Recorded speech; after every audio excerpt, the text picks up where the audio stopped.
Bonjour, je suis Caro Caro. Bienvenue sur le podcast Au fil du yoga, podcast consacré au yoga, sa philosophie et son histoire.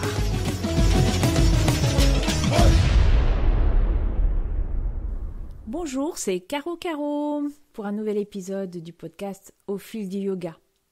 Aujourd'hui, je souhaitais vous entretenir d'un autre niyama, des Yoga Sutras de Patanjali. Je le rappelle, le mot niyama, c'est ce qui désigne les observances que toute personne engagée sur le chemin du yoga doit observer au regard d'elle-même. Ce mot tapas a différentes significations. Mais d'abord, venons à son étymologie, la racine. La racine sanscrite tap, qui veut dire cuire.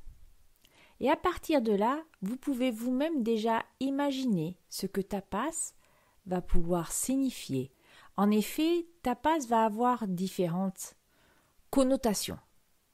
Ascèse, ardeur, brûlure, renoncement. J'aime vraiment beaucoup le mot ardeur. Je pense que c'est celui qui me correspond le plus, beaucoup plus qu'ascèse. En effet, le terme ascèse dans nos sociétés a une connotation à la fois religieuse. On pense beaucoup à l'ascèse monastique. Elle fait aussi peut-être penser à des exercices physiques proches du purgatoire, quelque chose de très difficile à réaliser. Le terme ardeur, lui, est un peu différent. Le terme ardeur, moi, je le relie vraiment avec le feu, tape cuire, parce que tapas, c'est aussi, ça désigne le fait de purifier l'or. Et cette idée, elle est belle. Le yoga, c'est une façon en fait de traiter le diamant brut que nous sommes. Je m'explique. En tant qu'être humain, nous avons tous des qualités, nous avons tous des défauts. Et j'aime beaucoup nous voir comme des diamants bruts, avec des multiples facettes, des facettes obscures et des facettes étincelantes. Et le yoga nous aide à non seulement révéler toutes les facettes de notre personnalité, mais aussi à les nettoyer, à les purifier, à les rendre étincelantes, toutes les unes après les autres. Et c'est pour ça que le mot tapas, ardeur, le feu, je trouve qu'il accompagne bien, en tout cas mon chemin à moi, du yoga. L'ardeur, c'est effectivement ce qui va nous engager un peu plus profondément sur la voie du yoga, c'est-à-dire au-delà d'une simple pratique physique hebdomadaire. J'ai commencé comme tout le monde. J'ai commencé à faire du yoga dans un cours, une fois par semaine. Et puis ça m'a plu. Très vite, je suis passée à 2 fois. Et puis, en fait, 6 mois après, j'ai commencé 5 fois le yoga dans la semaine. Donc 2 jours avec 2 cours. Et je trouvais ça super. Et je venais avec beaucoup de plaisir. Là, il n'y avait même pas une obligation. J'y allais parce que je sentais que ma personne était attirée. Le feu, c'est fascinant. Ma personne était attirée, mon corps était attiré et en avait besoin. Et je sentais que le corps revivait après chaque pratique, pendant chaque pratique. Et d'ailleurs, les pratiques étaient elles-mêmes intenses, liées au feu. Je faisais beaucoup de vinyasa et le vinyasa que je suivais était intense musculairement d'abord, c'est vrai, sans pour autant faire, on va dire, des acrobaties ou des asanas très complexes, hein. Mais c'était quelque chose qui était soutenu. Soutenu en plus avec le souffle. On utilisait énormément dans ce que je pratiquais Ujjayi, la respiration du guerrier victorieux. Vous savez, cette respiration dont j'ai déjà parlé, pour vous la décrire de façon très simple, même si c'est très réducteur, quand on entend quelqu'un pratiquer Ujjayi, on a l'impression d'entendre la voix de Dark Vador, le souffle de Dark Vador, ou bien de façon plus poétique. Ujjayi, c'est comme le son de la vague qui vient se briser tout doucement sur le rivage.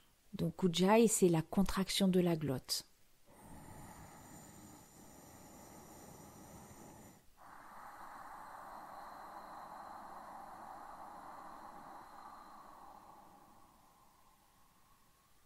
À l'inspire et à l'expire.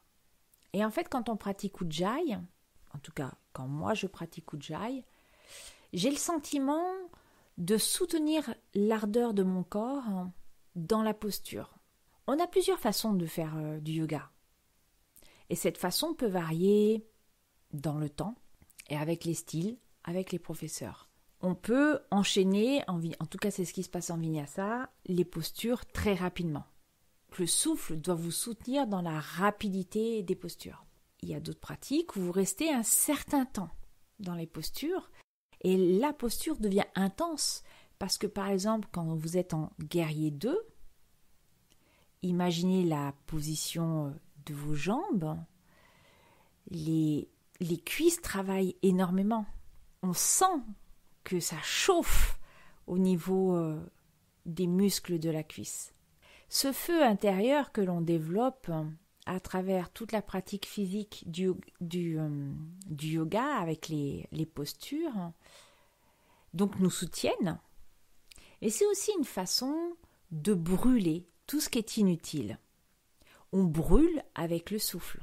Quand on expire, souvent on nous dit d'ailleurs, quand on inspire de l'air pur, quand on expire, on fait sortir tout ce qui n'a plus besoin de rester dans le corps. Vous pouvez également imaginer, lorsque vous êtes dans une posture qui va être intense pour vous, que là, voilà, vous êtes en train d'aller chercher au plus profond de vous tout ce qui est vraiment inutile. Je pense par exemple à tout ce qui est posture d'ouverture de hanches, où donc il y a un travail profond sur les hanches et où ça tire, ça brûle au niveau des hanches. Souvent, on accompagne ces postures en disant « Et là, voilà, on fait ressortir les émotions, on va chercher loin. » Tapas. L'ardeur.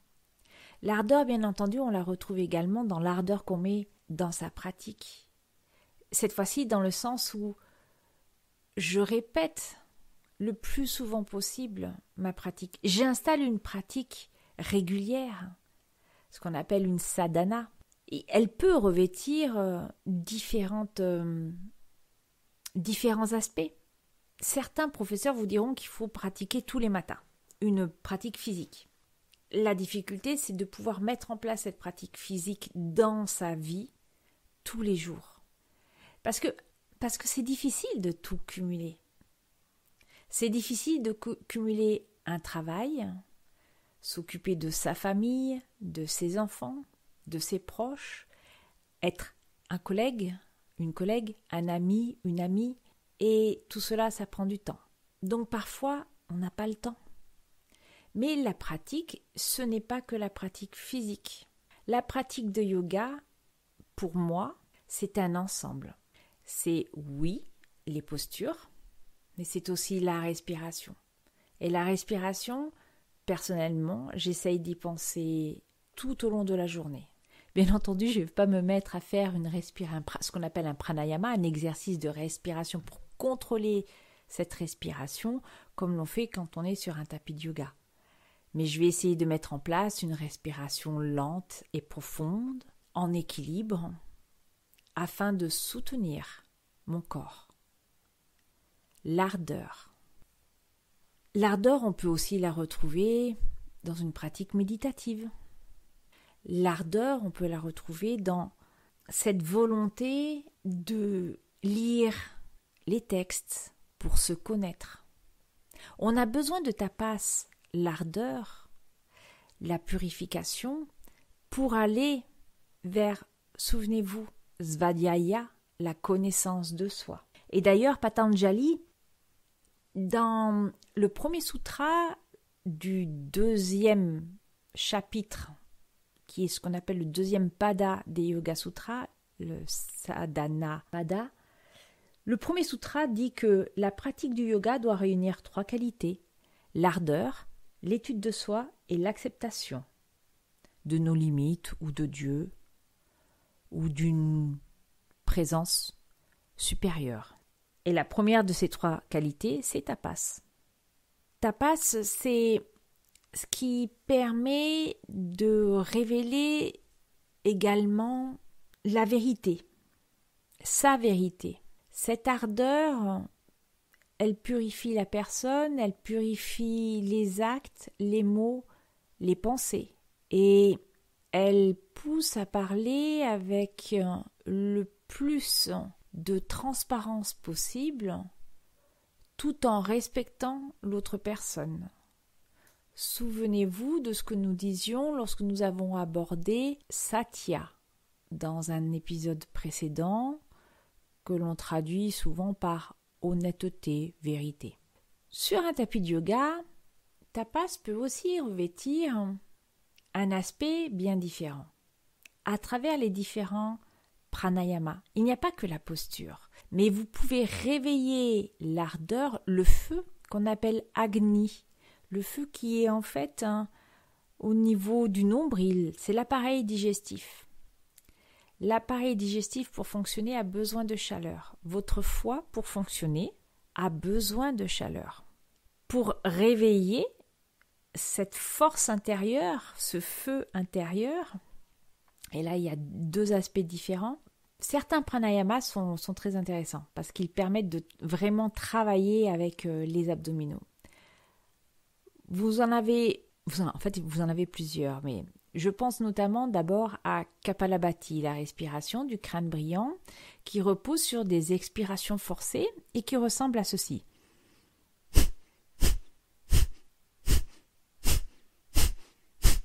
Où en fait, l'expiration forcée, elle se fait grâce au travail abdominal, où on rentre le ventre à l'expire. Deuxième pranayama auquel je pense, Bhastrika, le soufflet de forge. Vous voyez le lien entre le soufflet de forge et le feu. Bhastrika est très puissant.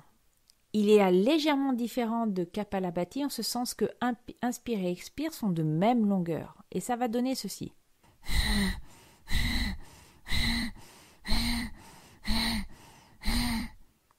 Et à force de faire Bhastrika, je vous garantis que vous sentez vraiment le feu monter.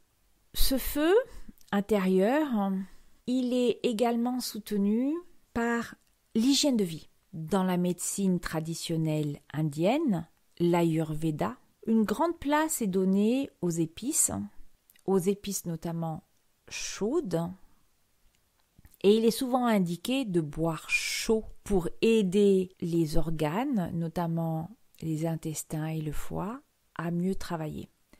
Et cette idée de boire chaud, on la retrouve également en médecine chinoise. Et puis souvenez-vous, l'image est assez réductrice et vous m'excuserez, mais les Touaregs dans le désert boivent du thé chaud. Ils ne boivent pas froid. Pourquoi ? Parce que cette chaleur intérieure, en fait, permet de protéger le corps. On peut également voir tapas comme l'ascèse, une véritable ascèse physique. Et tapas, à ce moment-là, va se traduire par ce qu'on appelle les kriyas. Ce sont des exercices qui visent vraiment à aboutir à la purification intérieure du corps. Parlons un instant des techniques de nettoyage et de purification du corps, donc qu'on appelle les shatkarma ou shatkriya. L'objectif est de nettoyer l'appareil digestif, l'appareil respiratoire et l'appareil excréteur. Il s'agit d'ôter du corps tout ce qui n'est pas nécessaire au corps et de lui donner énergie et lumière. Alors, les Shatkarma sont évoqués aussi bien dans 2 textes, la Gheranda Samhita et le Hatha Yoga Dipika. Quels sont les différents effets du Shatkarma? D'abord, ils vont rééquilibrer ce qu'on appelle les 3 humeurs en médecine indienne, les doshas, que sont Vata, Pitta et Kapha. Donc, c'est quoi un dosha? Quand vous allez voir un thérapeute ayurvédique, il va vous soumettre un questionnaire afin de déterminer quelle est votre constitution. C'est ça le dosha. Et cette constitution, en fait, elle est liée aux éléments. L'eau, l'air, la terre, le feu. Les 3 doshas sont un mélange de ces éléments. Le Shatkarma va aussi rééquilibrer le corps et l'esprit. Il va également équilibrer ce qu'on appelle le prana, l'énergie vitale. L'équivalent en médecine chinoise serait le qi. Ça nettoie le corps de ses impuretés, ça permet de garder le corps en bonne santé et ça apporte de la force au système interne tels que la circulation sanguine, la digestion, l'appareil respiratoire et le système immunitaire. Que retrouve-t-on rapidement derrière ce terme de Shatkarma? Vous avez d'abord le nettoyage du tube digestif supérieur, qu'on appelle dhoti. On nettoie le côlon avec un tissu de coton. Vous avez Basti, cette fois-ci, on envoie de l'eau dans le rectum et cette eau remonte dans le côlon. Vous avez Neti, peut-être que Neti vous connaissez, c'est le nettoyage du nez avec de l'eau un peu salée. Vous avez ce qu'on appelle Trataka, c'est le nettoyage des yeux. C'est le fait de regarder une bougie allumée, la flamme d'une bougie, sans fermer les yeux. Vous avez Naoli, qui est une pratique de renforcement de la sangle abdominale, où en fait, vous faites déjà ce qu'on appelle, excusez-moi avec les termes, Uddiyana Bandha. Uddiyana Bandha, c'est quand vous avez tout expiré par la bouche, vous faites une fausse inspiration, c'est-à-dire que vous n'inspirez pas d'air et vous rentrez le nombril en direction de la colonne vertébrale et vers le haut. Et vous allez donc dessiner un creux à la place de votre abdomen. Et ensuite, vous allez essayer de faire passer comme une vague de droite à gauche. C'est vos abdominaux qui vont à droite et à gauche. C'est ce qu'on appelle Naoli. Et puis, Kapalabhati, dont on a parlé tout à l'heure, est également un kriya. Je voulais aussi attirer quand même l'attention sur une chose. L'ardeur ne doit pas être détachée des autres yama et niyama de Patanjali, et notamment de Brahmacharya que nous avons vu la fois précédente, la modération. Souvenez-vous, Brahmacharya, on faisait aussi appel au terme de ascèse pour le décrire. C'est intéressant le rapprochement des 2 termes. Ça signifie quoi? Alors c'est peut-être un peu aussi, enfin c'est même très certainement mon interprétation, mais on ne cherche pas à développer des super pouvoirs, ce qui s'appelle les siddhis, qui se retrouvent dans les Yoga Sutras. Et d'ailleurs Patanjali explique, c'est qu'on peut avoir des super pouvoirs, donc marcher sur des clous, des braises ardentes, rester des mois et des mois sur un pied, les mains levées vers le ciel sans bouger. Mais pour autant, ce n'est pas ça qui est recherché dans le yoga. Et c'est pour ça, je pense que les auteurs, je dis bien les auteurs des Yoga Sutras, ont introduit cette notion de modération et d'ardeur. C'est-à-dire que l'ardeur ne doit pas être un excès.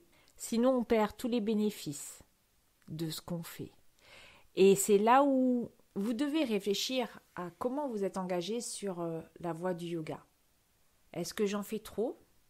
Est-ce que je n'en fais pas assez? Comment est-ce que je peux faire pour m'améliorer? Qu'est-ce que je vise? Qu'est-ce que je veux? Est-ce que je veux vraiment m'engager sur la voie du yoga et comment je le comprends? Ça veut dire aussi que On peut tous être sincèrement impliqués dans la voie du yoga et on va tous l'être à des degrés divers. Par exemple, moi je m'aperçois que je fais beaucoup de choses pour continuer à apprendre et à intégrer. Mais en même temps, je m'aperçois que parfois, j'arrive à mes limites. Notamment, je le vois sur 2 points. Sur la pratique physique. Mon corps vieillit et je vois que je n'ai pas tout le temps de pratiquer aussi souvent que je voudrais et aussi intensément que je voudrais. Et je suis parfois limitée par des blessures. Donc, je révise mon ardeur sur la partie physique de ma pratique. Et puis, il y a aussi cette avancée dans la connaissance des textes et leur compréhension. J'ai voulu cette année m'inscrire à une formation de philosophie du yoga un peu particulière portant sur le Sankhya et les Yoga Sutras, qui est très intéressante, mais qui est très éloignée de ce que je comprends et de la façon dont je m'exprime. Je m'explique. Si ça se trouve, le professeur et moi avons la même idée, sauf que ce n'est pas du tout dit de la même façon. Et j'ai du mal. J'ai du mal à comprendre. Je me retrouve un peu comme quand j'étais en terminale en cours de philosophie et il y avait un moment où j'étais perdue. Là, c'est à peu près la même chose. C'est-à-dire que quand je sors, je dis « Oh là là, mais il est perché. J'ai du mal à comprendre. » Et je me dis que peut-être, en fait, ça n'enlève strictement aucun mérite à ce prof. Au contraire, je trouve ça extrêmement enrichissant et il est bien. C'est moi, j'arrive à une de mes limites et je suis en train de voir la limite de ma propre ardeur. Et je ne veux pas en faire une ascèse, c'est-à-dire que je ne veux pas que ça soit quelque chose qui soit difficile pour moi. Je veux que ça reste quelque chose de facile. Donc, je réfléchis à la façon dont je peux intégrer cette formation dans mon esprit, c'est-à-dire comment l'accueillir pour ne pas ressentir de gêne et me dire « Ah non, c'est absolument pas fait pour moi ». Et c'est là aussi où Tapas, qui doit nous soutenir dans la façon dont nous agissons et nous nous engageons dans la voie du yoga, Tapas c'est aussi le moyen de régler la façon dont on suit les choses. Mon ultime message pour aujourd'hui, c'est le suivant.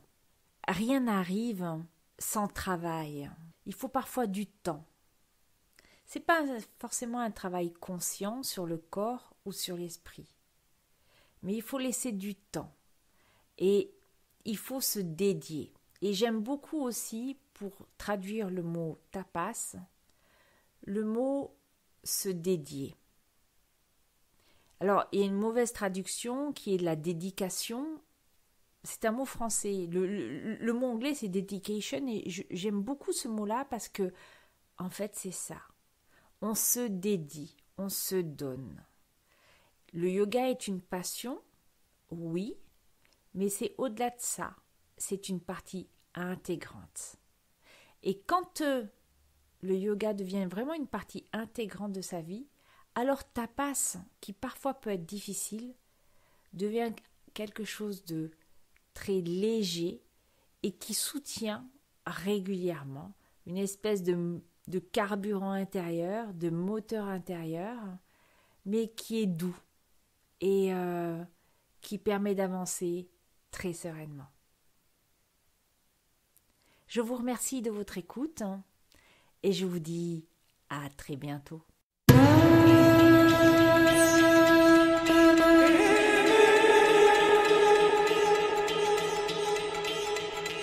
Vous avez aimé ?